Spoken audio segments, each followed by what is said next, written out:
ನಮಸ್ತೆ ಕರ್ನಾಟಕ. ನಾನಿವತ್ತು ವಿಟಮಿನ್ ಸೊಪ್ಪನ್ನ ಪಲ್ಯ ಮಾಡ್ತಾ ಇದ್ದೀನಿ.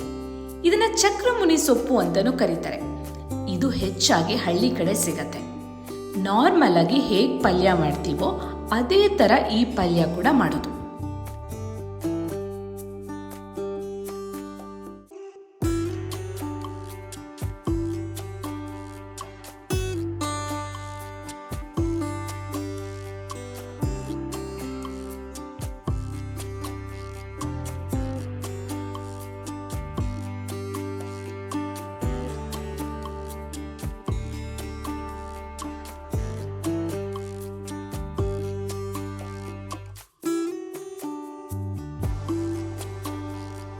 ನಾರ್ಮಲ್ ಆಗಿ ಹೇಗೆ ಪಲ್ಯ ಮಾಡ್ತೀವೋ ಅದೇ ತರ ಈ ಪಲ್ಯ ಕೂಡ ಮಾಡೋದು.